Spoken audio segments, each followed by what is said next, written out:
जानते हैं, मैं आपको 13 अप्रैल 1919 मतलब आज के 101 साल पीछे ले चलना चाहूँगा। इसी दिन एक बहुत ही जघन्य हत्याकांड अंग्रेज सरकार द्वारा, अंग्रेजी हुकूमत द्वारा हुआ था और उसे हम जालियांवाला बाग हत्याकांड के नाम से जानते हैं। भारत में आज़ादी का आंदोलन तेजी पकड़ रहा था और साथ ही उसे कुचलने की कोशिशें भी अंग्रेजों की बहुत तेज होती जा रही थी। एक तरफ होम लीग आंदोलन, एक तरफ कांग्रेस पार्टी, एक तरफ मुस्लिम लीग, सबके सब एक बैनर तले आके अंग्रेजों का विरोध करने लगे थे और अंग्रेज सरकार इससे घबराकर ऐसे कानून बनाने लगी जिससे इन आंदोलनों को कुचला जा सके। इसी क्रम में अंग्रेज सरकार ने एक कानून बनाया जिसका नाम रौलट एक्ट था। रौलट एक्ट रौलट महाशय के नाम के साथ पड़ा और वो एक जज थे, उनकी समिति के अध्यक्ष थे और उनकी समिति ने इस कानून को बनाने की सिफारिश की थी।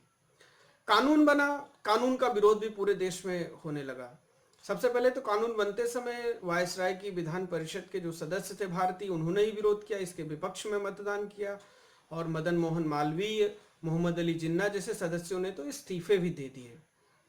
और उसके बाद इस काले कानून के विरोध के लिए एक समिति बनाई गई जिसमें होम रूल लीग आंदोलन, मुस्लिम लीग और महात्मा गांधी ने एक सत्याग्रह समिति सभा बनाई जिसने सारे देश में प्रदर्शन करना, विरोध करना शुरू कर दिया। इसी क्रम में पंजाब के अमृतसर में एक जालियांवाला बाग नाम की जगह है जहां 13 अप्रैल 1919 को अमूमन दोपहर के समय तकरीबन सब लोग शांतिपूर्ण विरोध कर रहे थे। इस कानून के खिलाफ एक बड़ी सभा हो रही थी जहां पर हजारों की संख्या में स्त्री, पुरुष, बच्चे सब शामिल थे और पूरी तरह शांतिपूर्ण थी, इसीलिए स्त्री बच्चे वहां पर सब शामिल थे।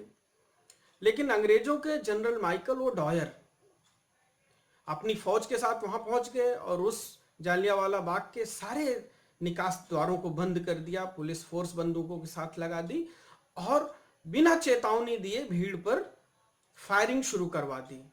हजारों स्त्री पुरुष मारे गए, चीख पुकार का माहौल मच गया और भगदड़ मच गई।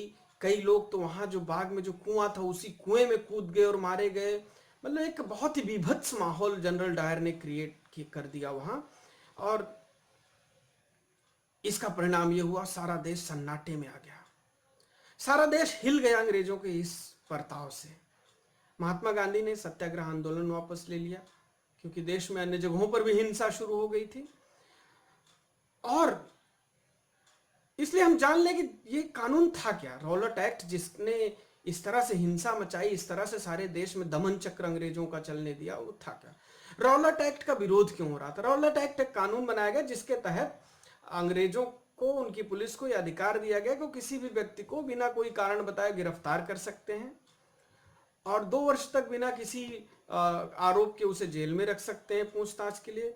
अदालत को भी यह अधिकार दिया गया कि वो बिना किसी ठोस सबूत के उसे अंग्रेजी शासन के विरुद्ध आतंकवादी गतिविधियों में शामिल मान के दंडित भी कर सकती है।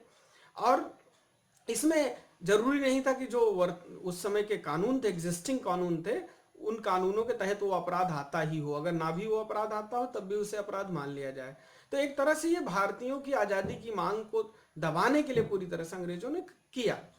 तो दोस्तों इस कानून के का विरोध होना तो लाजमी था और विरोध हुआ क्योंकि उस समय हमारी कौमें जिंदा थी, भले गुलाम थी लेकिन कौमें जिंदा थी और जिंदा कौमें आप जानते हैं कि किसी भी अन्याय, अत्याचार और गलत कानून को बर्दाश्त नहीं करती।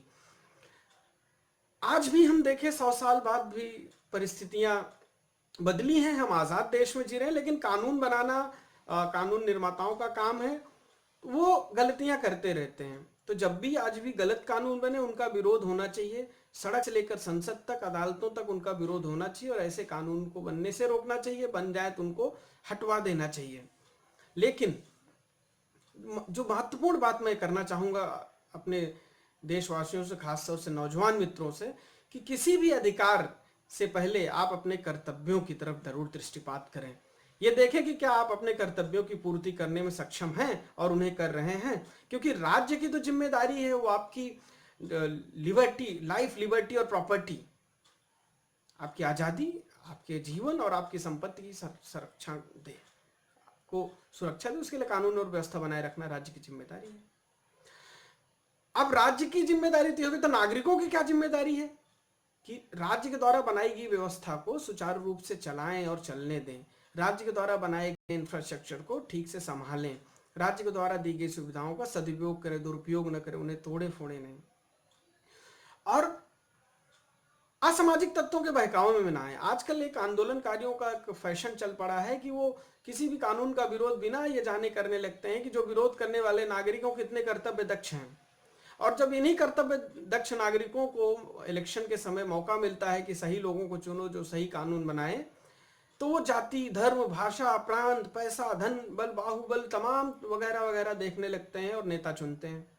तो जब आप बंदर को चुनोगे तो उछल कूद करेगा ही, फिर क्यों, किस बात से आप घबराते हो, किस बात से डरते हो, चिल्लाते हो, तो गलत कानून बनाएगा ही ना। इसलिए बहुत जरूरी है लोकतंत्र में नागरिक और सत्ता दोनों की सहभागिता हो, और जो भी कानून बने हो गलत, उनका विरोध हो। लेकिन महात्मा गांधी ने भी कुछ पैरामीटर्स बताए थे कि कोई कानून अगर बना है तो उसका विरोध कब करना चाहिए। एक, उस कानून के खिलाफ जाने से पहले ये देखिए कि क्या उस कानून को मानने के सारे रास्ते बंद हो गए हैं। दूसरा, क्या वो कानून वाकई में अन्यायपूर्ण है समाज के प्रति, या फिर किसी व्यक्ति की ही इच्छा है उस कानून के विरोध की और सारा समाज को अपने साथ ले जा रहा है।